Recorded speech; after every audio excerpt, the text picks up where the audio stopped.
McDonald's.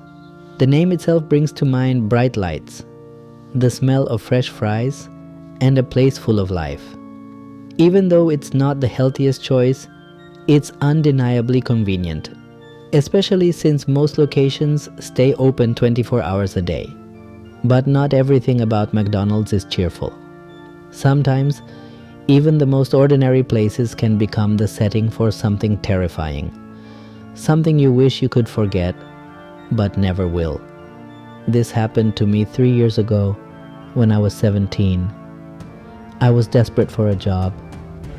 I needed money to pay for my education, and after weeks of searching, I finally landed a position at a McDonald's near my home. The manager was strict, and to keep my job, I had to work whenever he asked, morning, evening, or night. At first, I only worked day shifts, but after 3 months, my manager called me into his office and told me I was ready for night shifts. "You've gained experience," he said, and nights are usually quiet. "You won't have a problem, right?" I didn't want to argue, so I simply nodded. Saturday was my first night shift, midnight to 5 in the morning. I arrived on time, and my manager handed me a long list of tasks: refill condiments, mop the floor, clean the tables. After giving me my instructions, he left for the night. McDonald's was eerily silent. I was busy cleaning, stacking cups, and wiping tables, so I didn't pay much attention to the time. When I finally checked, it was already 2 a.m. That's when I noticed something strange. Not a single customer had come in since I arrived. That was unusual. Even at night, McDonald's had the occasional customer, drunk college kids, truck drivers, late-night workers. But tonight, nothing. I shrugged it off and continued cleaning. But then, I felt it. A presence. The unmistakable feeling of being watched.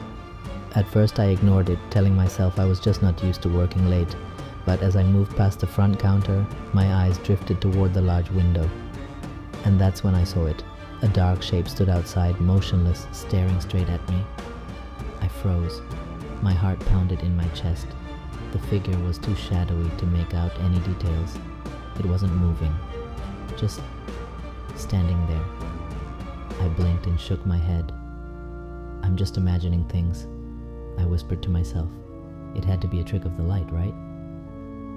Trying to ignore the growing unease in my stomach, I turned back to my work. But a few minutes later, something made me glance at the window again. The figure was closer. It hadn't moved, not in the normal way. 1 second it was far, and the next it was just nearer. A sick feeling spread through me. My hands trembled as I gripped the edge of the counter. I forced myself to look away. "It's nothing," I murmured. "You're just tired." Then I heard it, a whisper. "I can see you." I spun around, my breath hitching in my throat. The figure was right up against the glass now, and I saw its face. It wasn't human. Blood-red eyes burned into mine. Its mouth twisted into a grotesque grin, revealing jagged, uneven teeth. Its fingers, long and claw-like, tapped against the glass, creating a soft but menacing rhythm. Tap, tap, tap. Paralyzed by fear, I couldn't move. My body refused to obey me. Then it slammed its hands against the window. Bang. That was enough. My legs finally listened to me. I stumbled backward, nearly tripping over my own feet. I grabbed the closed sign and slapped it onto the front door, then sprinted to the back exit. My hands fumbled for my car keys. My breath came in ragged gasps. I didn't dare look back. I jumped into my car and sped off, my hands gripping the wheel so tightly my knuckles turned white. I wasn't thinking, I just drove. I called my manager and told him I was sick, that I had to go home. He sounded annoyed but allowed it. I didn't tell him what had happened. I knew he wouldn't believe me. When I finally reached my house, I locked every door and window before collapsing onto my bed. Even in the safety of my room, I felt like something was still watching me. I barely slept that night. The next morning, I called in and quit. I didn't care if I needed the money.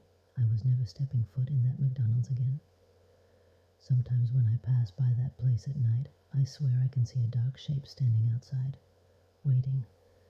And I pray that whoever takes the night shift next never looks at the window.